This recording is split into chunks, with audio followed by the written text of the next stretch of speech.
Welcome to the Hyper Guy Motivational Podcast. I'm sorry I have not put a podcast out in a couple of weeks, and I've been very, very busy with a lot of things that are going on in my life. But I'm so happy that I have Mr. Marco Hurtado here. He is a huge TikTok and Instagram, very famous in this in social media world and Instagram world. So Marco is a retired CPA. After 23 years of working at Pfizer. He has a master's in accounting. And as I said, he on Instagram, he's got 170,000 followers. On TikTok, he's almost got 1 million. So Mark was pretty amazing. He's got to tell you about his dance career, his jiu-jitsu career. He is a Brazilian jiu-jitsu brown belt and a world traveler. Marco, I have to tell you, thank you so much for being here. Thanks for inviting me, Martin. I'm super psyched to be on this program. Well, I have to tell you, you have so much energy, and I appreciate you because I reached out to you and you immediately got back to me, and your energy is, and I think this is why you have so many TikTok followers and Instagram followers. You just have great energy about you, and I don't think that I've seen any of your videos where you weren't smiling when you were dancing, and you just some of the things that you talk about just are very inspirational, and that's really why I wanted to have you on here. And can you tell me where you were born and raised? Sure. I was born in Ecuador. And I moved here when I was like 4 months old. My father was studying at Washington University. So I moved here. Don't remember that, obviously. But I lived there for like about 7 years in Missouri, and then moved to North Carolina, Chapel Hill, North Carolina in the 70s, and then down to South Florida in the 80s. And I lived there, went to school in Florida, University of Florida, and then worked out in Miami for a while. And then I said, okay, I want to go to a bigger city. So I moved to New York City. And then kind of been in the Northeast ever since. I'm in New Jersey right now. And let me ask you, what was your childhood like? Did you have any brothers and sisters? And what was your relationship like with your parents? Yeah, sure. We grew up here kind of as an island because we didn't have any relatives here. So we grew up a little bit differently because back in the 70s and 80s, there weren't as many Latinos here in the U.S., and especially in St. Louis and then North Carolina, where I grew up. So I was definitely the oddball always. It was even speaking Spanish with my parents, everyone just stopped. Like if we were in the mall or something like that, they'd just stare at us because they really hadn't heard it then. So it was very different, I think, to what it is now. I have two younger brothers. One is 5 and one is 10 years younger than me. So we never kind of really overlapped in school or anything like that. But I was the oldest, so I was also the babysitter and everything else. You know how that is. So what kind of work did your parents do when you were growing up?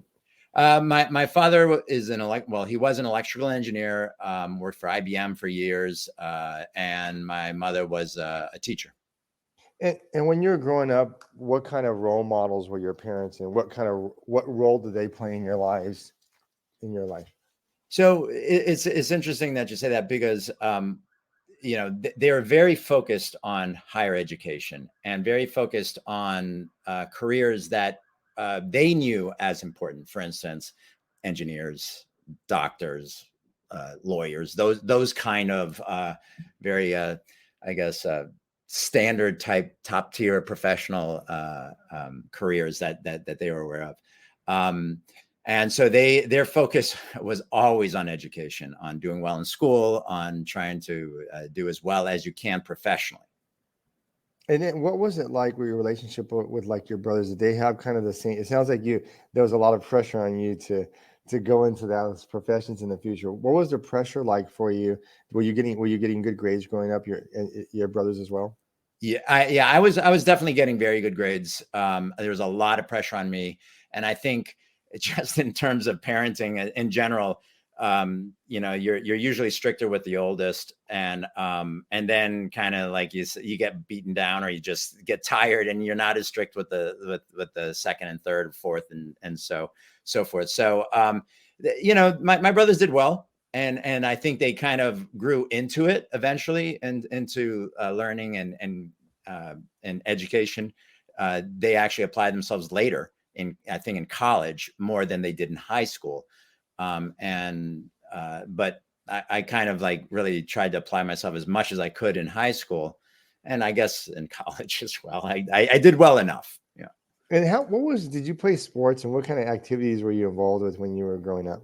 Sure. I loved playing soccer, football. I played for most of my life, and I actually still play now. Except I took this half season off just because I have an injury I'm dealing with.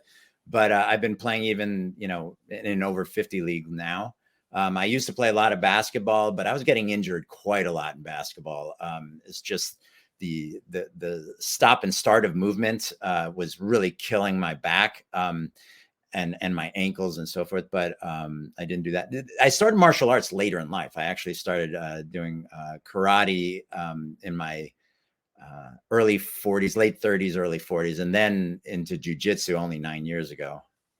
And then in high school, did you have an idea in high school what you wanted to do in terms of college? Because it sounds like your parents had a certain plan for you, and Yeah. it doesn't necessarily match with your plans. But did you just like what were you thinking? Like after high school, I want to go study this, and what was that process like for you? So it's interesting because I wanted to help people. I wanted to have a positive impact on people. So I thought, okay, I should be a doctor. And the first year of school, my first semester, I took chemistry, and I realized I hated chemistry, and chemistry actually hated me more. And so I quickly dropped that class, dropped out of pre-med entirely. And I reflect back on that because I do remember the feeling that I wanted to help people. And I do remember also on one of the college essays back then, you actually had to write out the college essays. You couldn't fill them out online. And it talked about something that I was passionate. It said a question about what something that you're passionate. And I remember answering it with dancing. And I explained how I felt when I danced and what that made me feel. And my father was so angry that I actually answered the question that way because he thought it was a stupid way to answer a question, which in retrospect, it is not probably the best answer for that kind of question. That's not what they're looking for, but it is how I felt.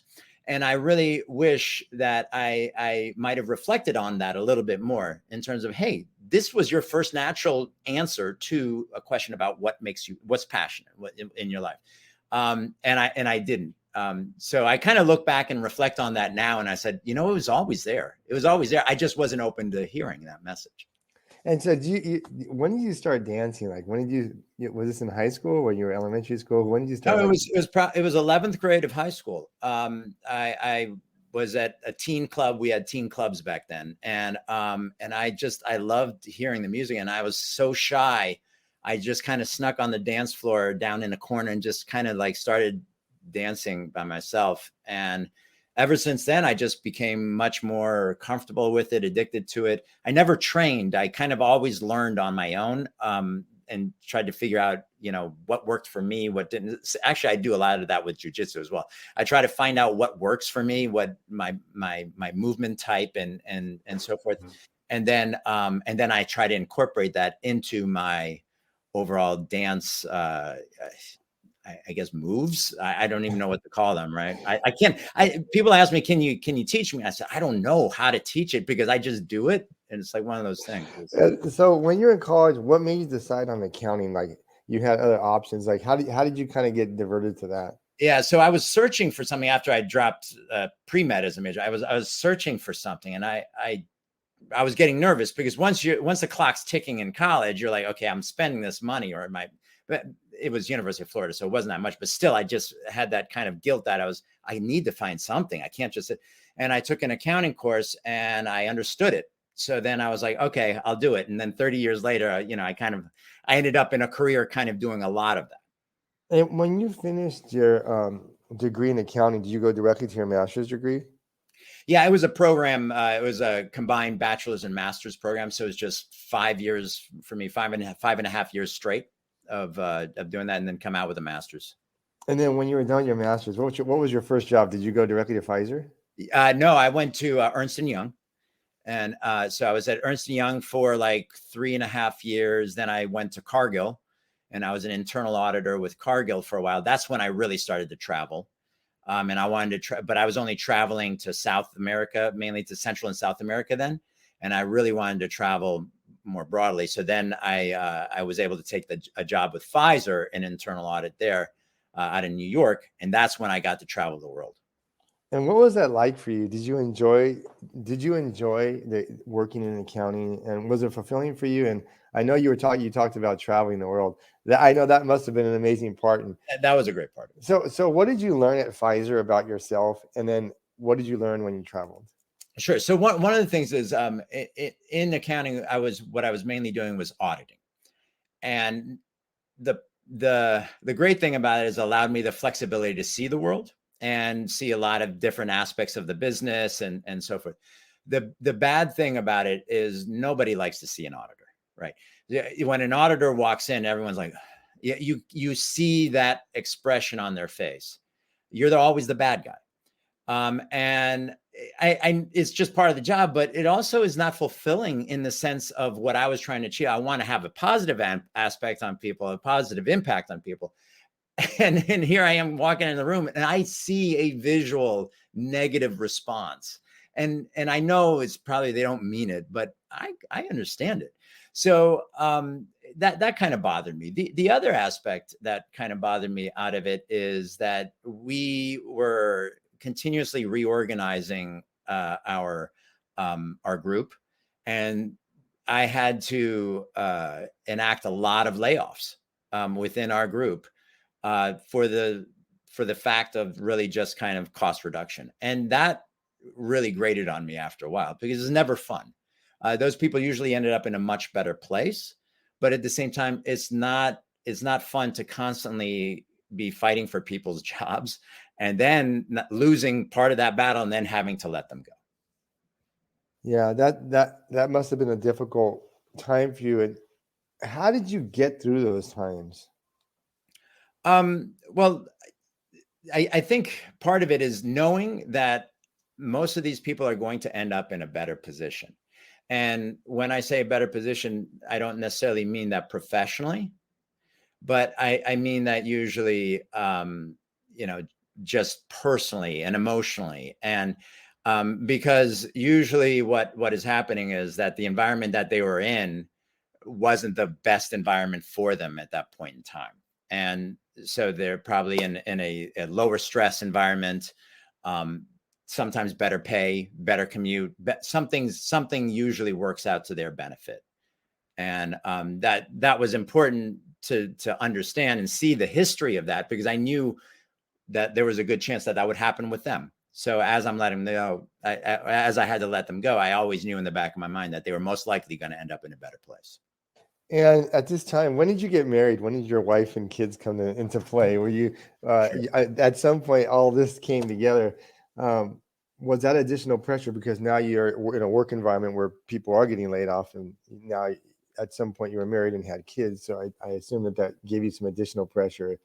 It does. When you don't have a family to support, then your life choices can be a lot easier. And when you do have a family to support, all of a sudden you do feel a little bit more locked down in terms of the options you might have. So that always played a role in the back of my head as to, okay, do I need, what can I do? What can't I do? And my options definitely felt much more limited. And it kind of locks you into a lifestyle, whether you like it or not. So when did you meet your wife? Had you been working for a few years and then? Yeah. So I met my wife back in maybe 2000. She'll kill me if I don't remember exactly. But so the funny thing is, and I've told her, and I tell people this all the time, I was not mature enough for a relationship, for a serious relationship in my 20s for the most part. I needed time to mature, and I realized that, even then I realized that. And so it was kind of like around when I was 30-ish that I met her. We were set up. It was a blind date. And it was just, I don't know, it just worked out very well. The timing of meeting her and also, my where I was in terms of maturity, and where I was in life, that it all worked out. And then when did you guys have kids? We had kids about after a year and a half of marriage. So, Yeah, our first child we had in 2003. And what was it? What was it like? How did it change your life when you had kids? Again, it was more responsibility. So, I mean, it was great in a way. It's wonderful having children because it's a different life experience. But you also are trading something for that life experience. The interesting thing is now we're getting that what I traded originally, I'm getting it back because my kids are older. They're 19, 17. So my wife and I just went to Mexico for 10 days. I went for a jiu-jitsu camp. She came with me and then we stayed for a little bit longer. It was in Oaxaca. And so we left the kids here by themselves, so it's like, we're getting back to that freedom that we didn't have, but it's just it's a trade-off of experiences. And let me ask you this, as a parent, what do you think being a parent taught you? I mean, what kind of experiences and what are some life lessons you learned out of that? Well, it's interesting because I think you try to apply what you learned growing up and what you learned from your parents, and not everything is a positive necessarily, meaning I learned some things that my parents did that I thought were really, really good. I learned some things from my parents that I would probably not do. And so I'm constantly trying to refine how I approach. So it's interesting because I'm trying to look at it from my perspective now of looking back, right? When I was a child, and say, okay, now if I do this as a parent, what impact will that have on them now and in the future? So it becomes a little bit of a puzzle. And then when they're teenagers, just I don't know really how to handle it. Sometimes, they're just so can be so different. But no, it's wonderful being a parent, but it's just like in marriage, it takes work, and like it takes work, and it's I know that phrase is used quite a lot, but you have to put an effort into it and you'll get something from it, but it's not like work in a negative sense, but you have to put effort. And then your transition, like you said, there was a point that Pfizer was downsizing. Can you talk about that a little bit? And you and I spoke about this prior to the interview a little bit. And if you can tell Sure. me how that all transpired and just kind of your feelings and stuff that were going on with you at the time. Sure. So just kind of tying it back to the fact that I entered this career of accounting and auditing because I needed to find a major and I needed to find a profession.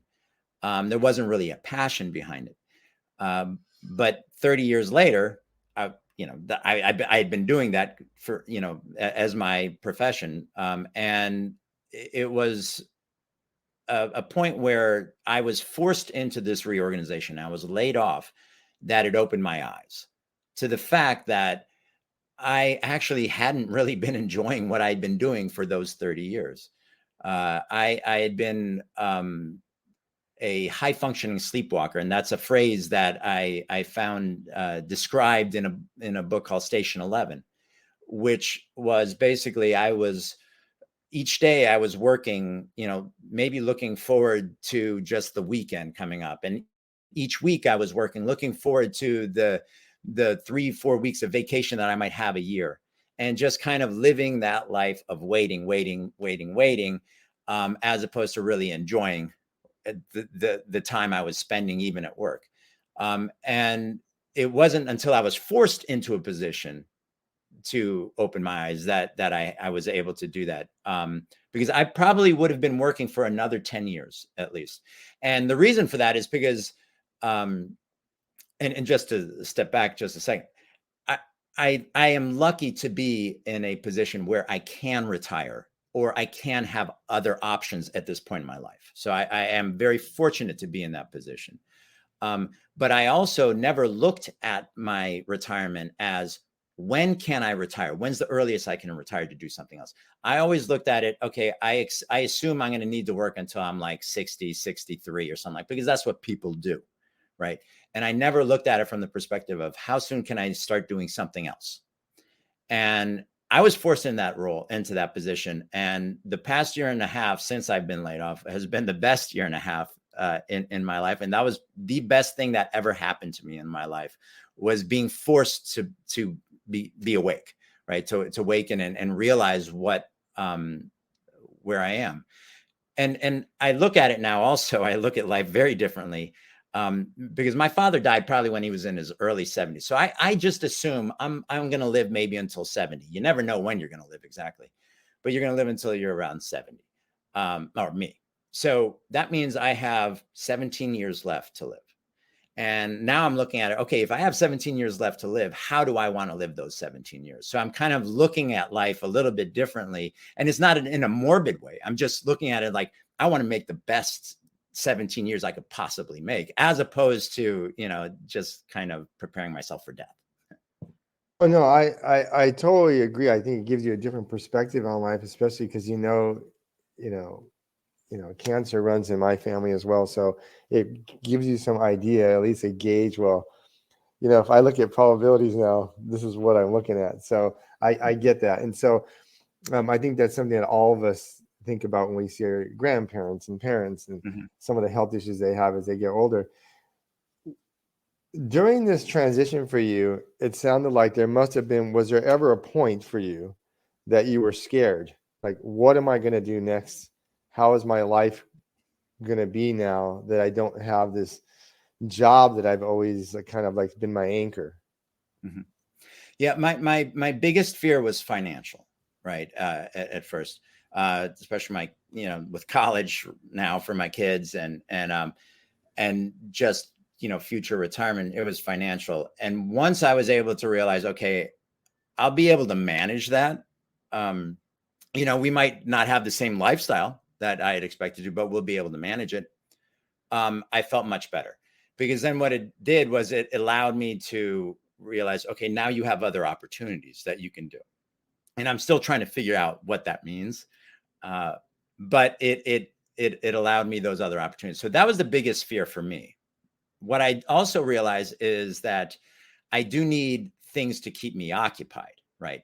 And jujitsu isn't going to be enough. My social media platform isn't going to be enough. So I'm still trying to figure out what else I can do to keep myself occupied. But right now, just for the past year and a half, I've been just enjoying the fact that I'm like liberated.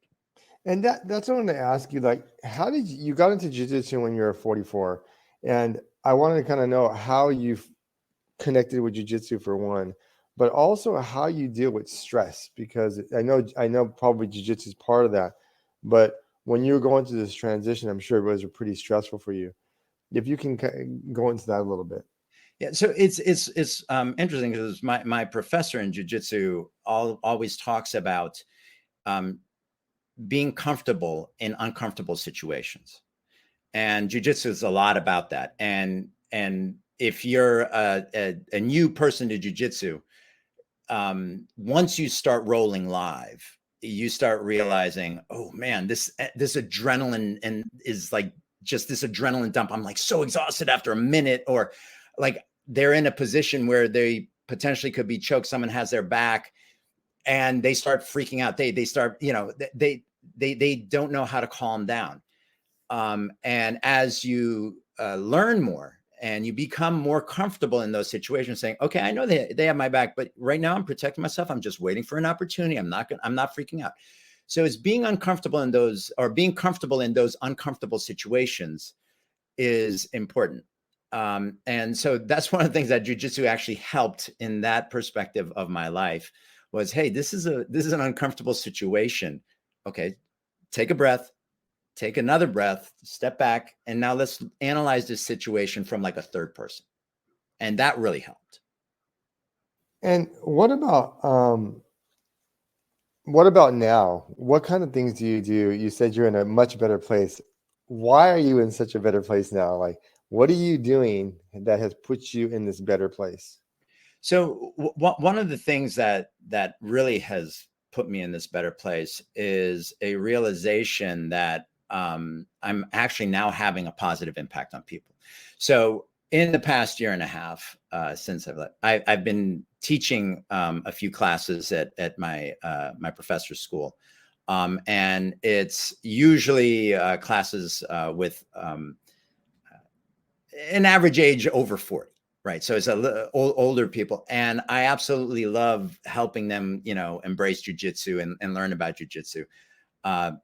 The other positive aspect I'm having on people are the dance videos I'm making. It seems it really has I guess, resonated with a lot of, especially older people.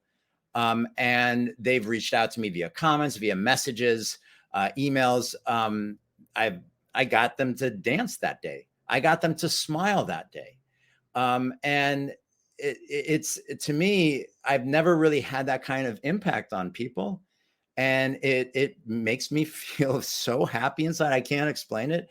So that being able to now look at that and say, okay, now what can I do to really continue that? And, either as a career or just as something that I do. So I've had a couple of people reach out to me, in fact, on helping, for instance, people transition into retirement, those kind of things.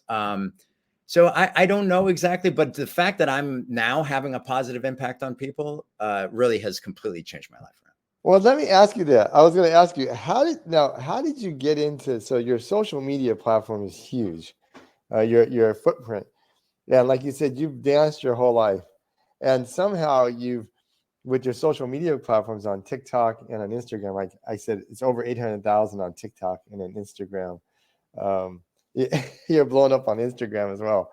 So the question how did you get into this? Like what made you say, you know what? One day did you say, I mean, were you big on social media at all? And did you just one day say, wake up in the morning and say, I'm just going to post myself dancing on here and see what happens? So I started off because I just got on TikTok to see what my kids were doing on TikTok. It was back when it was new, and I was like, what is this? And then I got on there, and I said, okay, I posted one video. It was just a kind of a comedy video of sorts, and it did very well. And then I started posting a few other things, and then people started saying I look like Master Roshi from Dragon Ball. So Dragon Ball is an anime that, and I didn't know much about it. And there's a character on there that I resemble, Master Roshi, he's an odd character. I struggle with his character just because he's also a perv, and so it's just kind of coming to terms with that. But then I started adopting cosplay in addition to dancing on there. And so my TikTok fame kind of rose with a lot of the cosplay that I do, but with dancing incorporated. And then when I moved more over to Instagram, I've made that more just about dancing. And it started growing slowly at first, but then it once you get a couple of viral videos, then it just starts snowballing. And that's what happened. And so I get a lot of people reposting it or putting on their stories, and that's what's been attracting a lot of other people. And I didn't necessarily realize it at first, but when I dance, I do have a smile on my face. I do get happy. If someday I'm like, okay, I haven't done a dance in a while, I'm going to do one and I'm going to record it. I'm not in the best mood. I'm kind of, by the time, because it takes me a few takes to get it. And by the time I get it, I'm like already happy. It's changed my mood. So it helps me actually. The feeling obligated sometimes to make a video actually helps me emotionally as well. And how do you choose the music? And do you just make up the dancing as you choose a song and then you just kind of just go with it, or do you kind of have to make a routine? So I was never taught how to dance, so I'm not good with choreography or counts. I don't really know how to do counts even. So I used to just kind of and I still do duets and use other people's choreography sometimes, but most of the time I find usually an old school song, on a playlist that I have like on Mixcloud or something, and then I've said, oh man, I remember this, and I put this on there, and then like I also research it because it's really interesting to see who sampled some of those sounds, and so then when I start dancing, after a few takes, I start creating almost a choreography. I say, oh, that looks good. So then I add to it. And then I like that too. And then I'm going to do the spin here. So then by the last take or so, I usually have a choreography, but it's not a fixed choreography. So I kind of, it evolves. And how do you choose some of the? I mean, some of the classics you put out there, Earth, Wind, and Fire, and you choose great music, and you have music from all genres as well. Um, what's your process for choosing the music, or is it just kind of spur of the moment? It's sometimes spur of the moment. I have a lot of music already saved on there, because if I hear something, I'm like, man, I remember, and I put it on my save list. And then sometimes I'm scrolling, I want to see what I want to dance to, and I have already a save list of classics or new stuff. And so then, oh yeah, I feel like that today. That's the sound I feel like today, and then I'll dance to it. And then, how did you choose your TikTok and Instagram name? You have to give everybody All right. that information. Yeah. So I'm not actually a boomer. I'm shy by like 4 years. But I was on TikTok, and this is back 3 years ago, when all the kids were calling anyone older than them boomer. So like they just kept calling me boomer. So I was like, fine, I'll take it. I'll take it. So then I said, okay, I'll incorporate boomer into my name. And back then I was Master Roshi Boomer at first.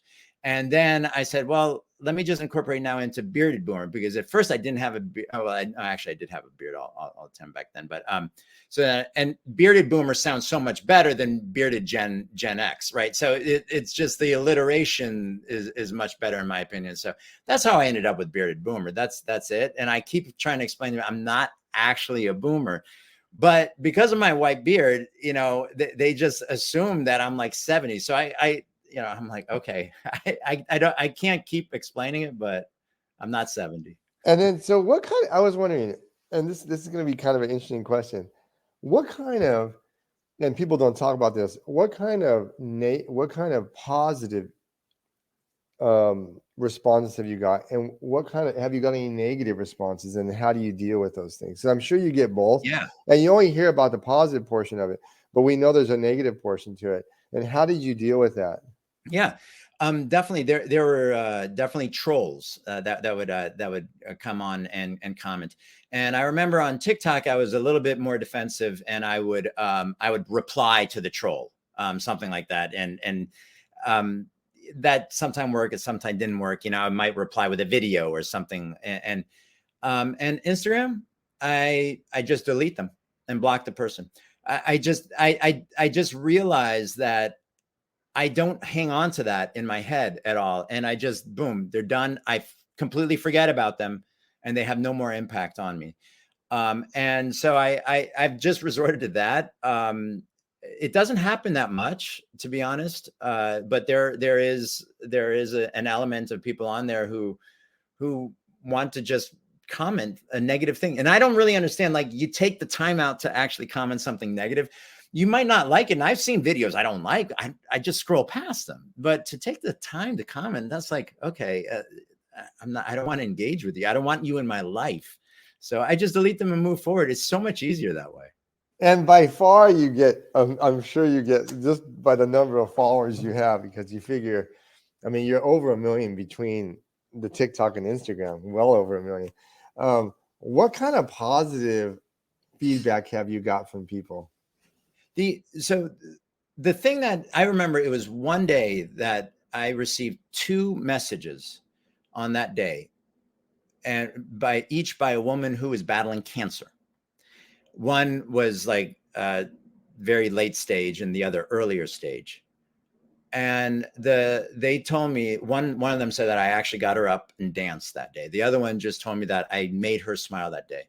And I don't know why it was that day, and why just coincidentally it was just 2 people who were battling cancer. But the fact that I actually had an impact on someone's life, and this was several months ago, it made me feel so warm inside, that I was like, I really feel like I'm having that kind of effect that I wanted to have when I was a teenager.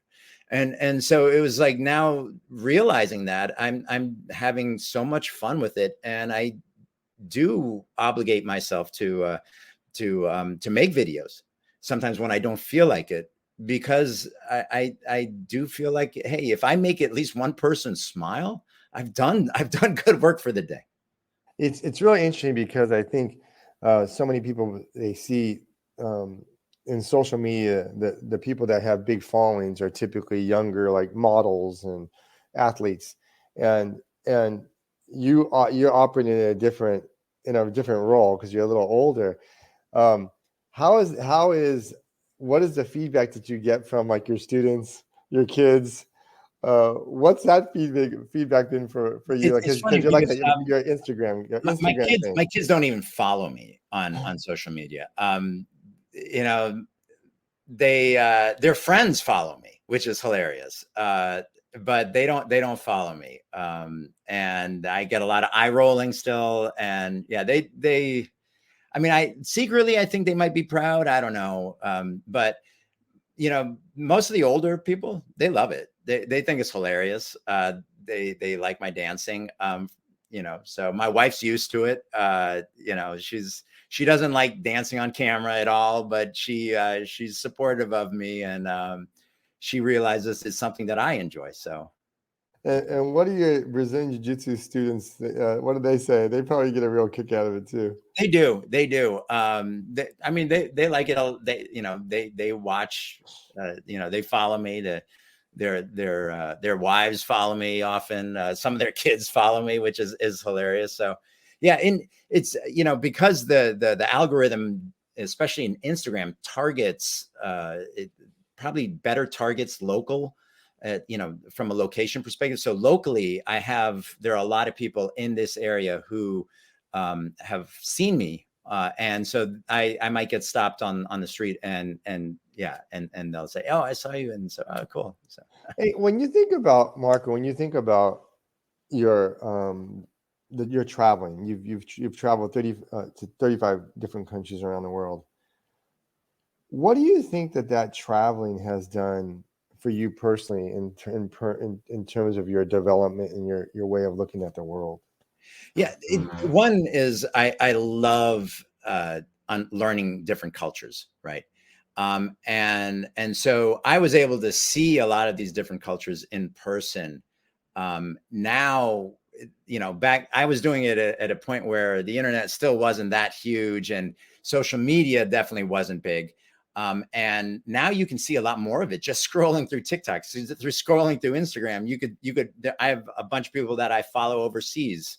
And I follow them because they show me what the daily life is, which might be boring to them, but to me is incredibly interesting.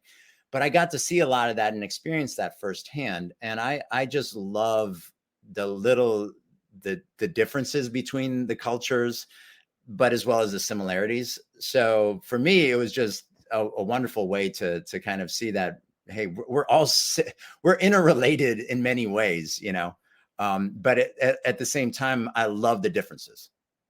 And one of the things I really find interesting too, even your dancing, you'll dance different styles and different cultures of dancing. I know you've been to Brazil. We spoke about that. You speak Portuguese as well.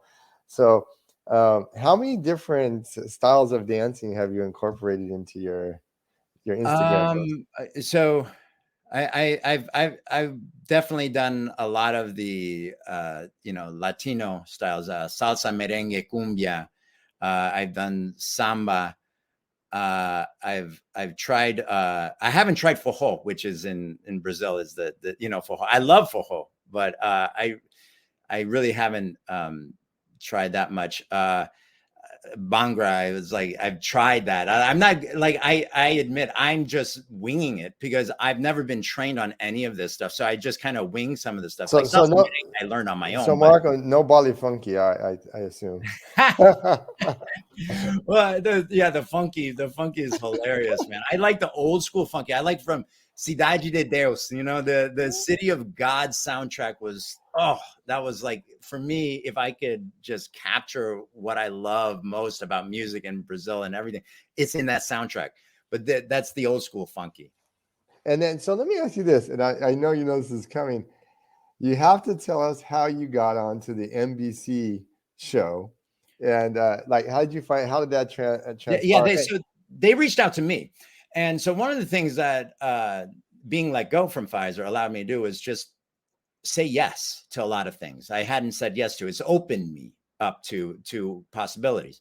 So when people come by and they say, oh, hey, they contact me, we want you to, try out for this thing. And I was like, all right. So I had to talk to them. I had to send videos. They sent me a choreography I had to learn. I had to send it back and this and that.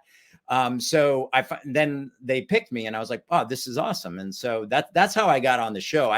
They contacted me and then I went through the whole process. But I get now a lot of requests. And one of the reasons I said yes to yours is because you gave me such a good background on everything. And like, I was like, I like this guy.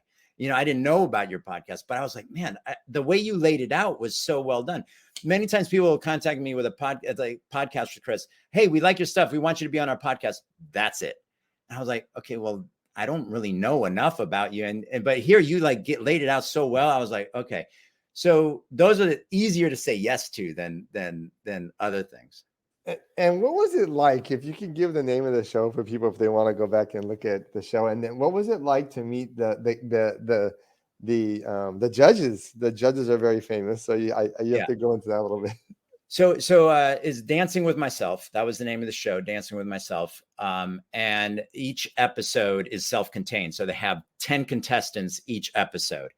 And that way they don't have to keep people for months or weeks at a time, like at a hotel and all that. They just have kind of people for a few days, shoot that, and then they're done.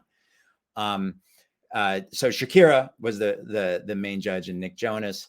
And, we didn't really get to meet them much. I mean, just at the end of the show, that was it.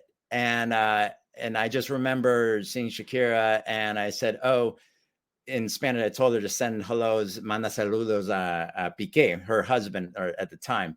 And then like a week later, they separate or something. It was yeah. No, it was cool. They were cool. I mean, it was a great experience. And that was just one experience I wouldn't have had otherwise. So I just hope I have more of these kind of experiences. It was just fun. And did they fly you to LA? Like, how did that? No, they flew me down to Atlanta, outside of Atlanta, Conyers, Georgia, because Georgia has like a huge kind of studio presence now because it's cheaper out there. So they basically flew everyone in, like all the people they needed from LA out there, and it was cheaper flying them out there, having them housed out there, and using the lodging out there, and then flying all the contestants in. Than having a place out in LA. So a lot of places are moving out there. Did any of the people that you danced against, did they know who you are? One of them, her name is Smack. That's her nickname, but she goes by that, Smack. She did a video on TikTok once, and I duetted it. Actually, I duetted 2 of her videos, and I saw her there, and I was like a little fanboy, a little bit. I was like, oh, and she remembered me. So, but a couple of others, they did recognize me, but there were people there with millions of followers, and they were pretty big. So it was very smart of them to pull them all from social media, because you're kind of pulling like a whole viewing audience as well with them. And Marco, have you been able to monetize this at all? Has it helped you like financially at all? Have you been able to monetize? And I know, like you said, you do this as a labor of love. So I know this is all extra for you, but have you been able to do that at all? Yeah. So it's interesting because, TikTok and Reels, Instagram, they will pay for views, so there's a certain amount, but that's very minor. I only recently just did my first ad. And that was something that I hadn't done before. And then they contacted me and I was like, oh, this sounds like fun. One of the reasons it was also fun is because I had an objective that I needed to do with social media, but I also had the creative outlet. They gave me the ownership to figure out how to achieve that. And so that was a lot of fun for me. Now, I don't know if I could turn this into something, that from a career perspective would be a career. I don't know. But right now I'm just enjoying having the fun of the interaction with my followers. Yeah, I think that's what makes you so appealing, is because you have so much energy and you're doing so many great things. I mean, your dancing is amazing. You have an amazing career, and then you have your fitness and your jiu-jitsu on the side, and you're so successful in a variety of ways, and just overcoming all you have is such an amazing story to me. And so I get to ask you some fun questions now. Sure. What is your guilty pleasure food wise? Oh, uh, I probably have many. I mean, I love chocolate. I really love chocolate. But in terms of like a food staple, I'd say probably like picanha. So the meat, the Brazilian grilled meat. I think it's the top of the the steer. But it's so tasty, so incredibly tasty. But one of the ways that they make it tasty is they use like the heavy rock salt kind of like in there. So it's like salted, very, very salted. So it's probably not the best food for me, but I do love some picanha. Yeah, I always tell people the meat is great. I can do a little less salt for me, but I mean, I think the Brazilian barbecue steakhouse have become so popular. But I love acai too, so I can eat acai Oh 10 yeah, times a yeah, day yeah, with no yeah. problem. Oh yeah. And the acai in Brazil is a little bit better than here, so Yeah. I get really spoiled. And what is left on your bucket list? You have so much going on. I'm sure that you have probably a bucket list 10 pages long. So my bucket list is more around places to travel, I would think, and I don't actually have that long of a bucket list anymore. I'm more or less I'm just kind of like just flowing with wherever I'm going. I don't have quite the direction that I used to have. So I do want to travel a bit more to different locations. Like I don't know why, but I haven't been to Uruguay yet. So I want to go to Montevideo and visit Uruguay. It's just some random location that's been on my list. And other than that, I don't really have that much of a bucket list. I want to go see a few games at the World Cup when it's here in the States, and that's probably it in terms of my bucket list. And let me ask you this: what would the older self, the older Marco, give advice to the younger version of you if you could go back in time? And I think we had this conversation. There's not anything that there's not anything that you regret in terms of your life experiences, because that's what made you who you are today. But if you had to go back in time and tell yourself or give yourself some advice, what would that be?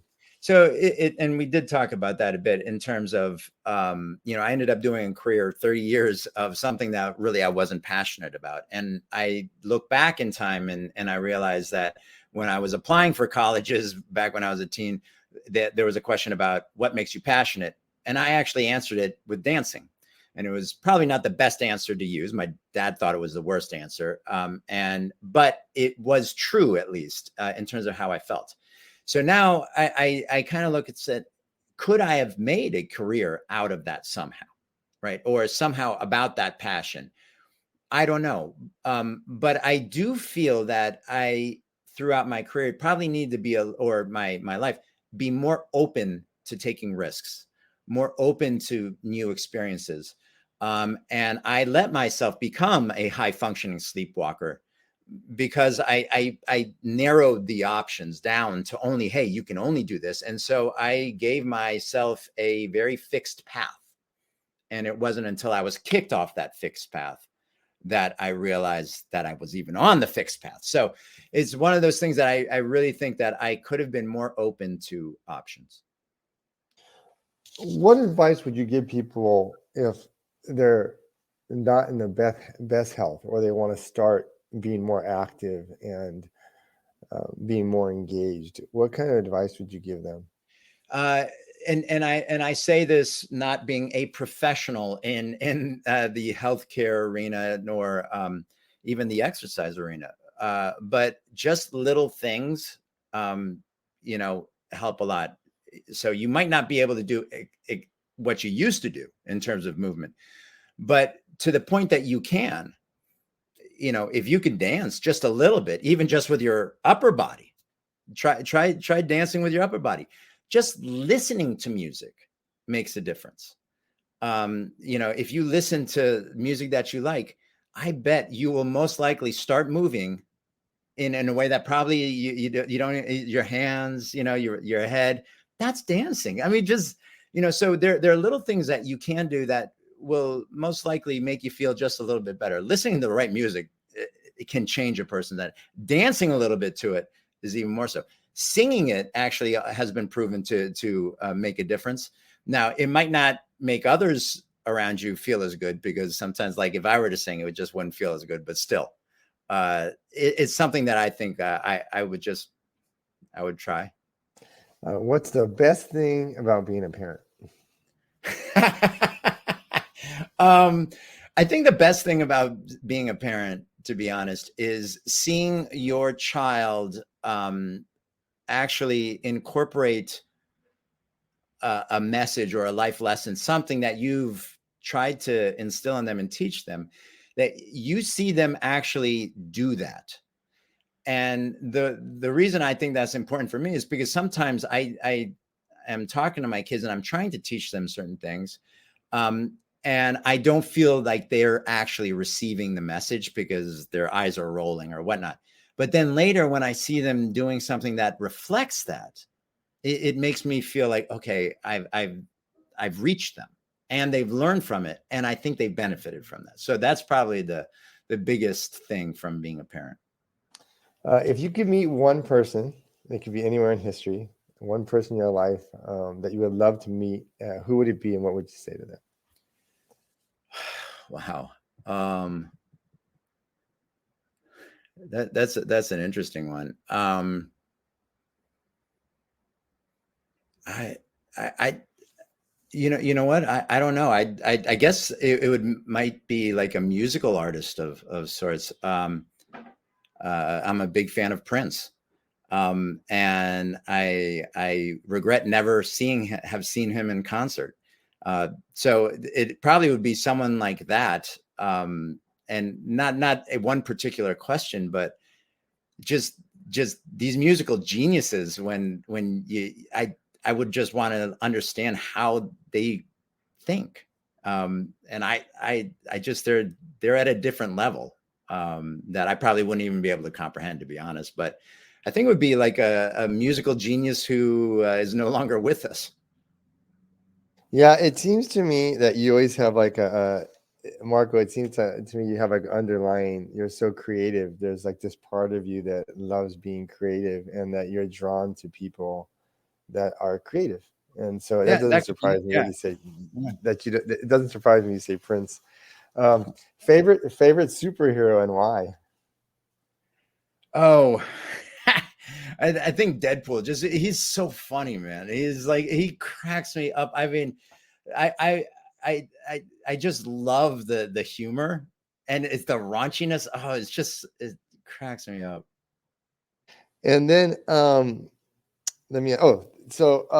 what are your future goals? And then I have one question after that too.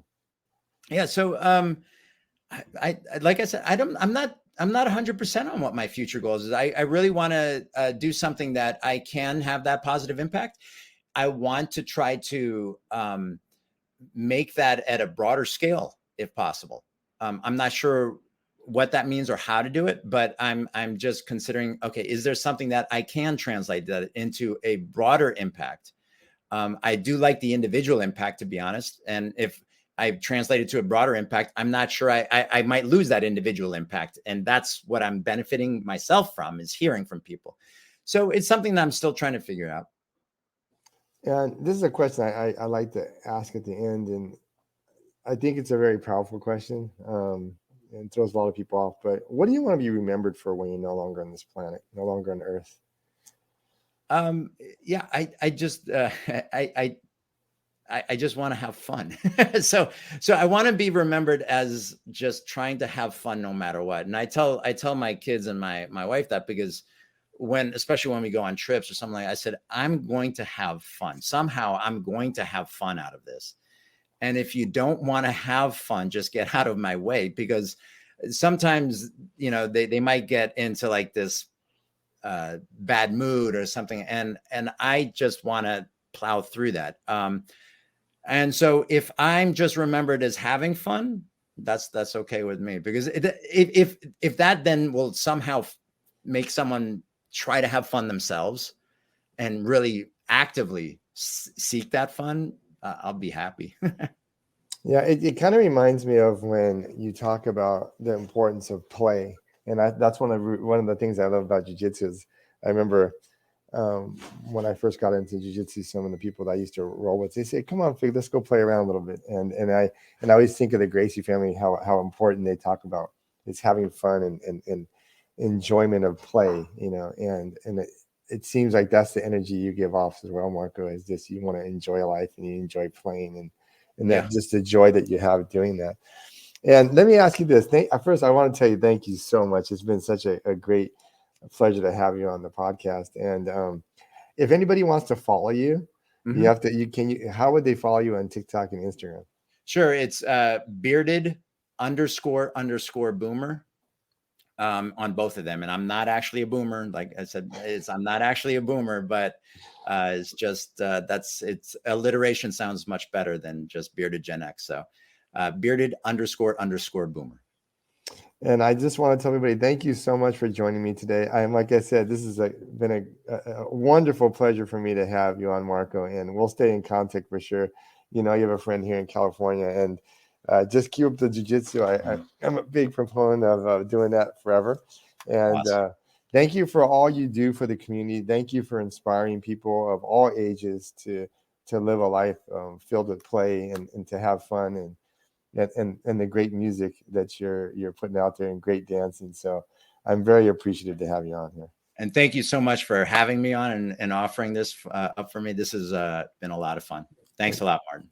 Okay, thank you for everything. And I'm going to end it all, and I'll talk to you in a minute. Sure.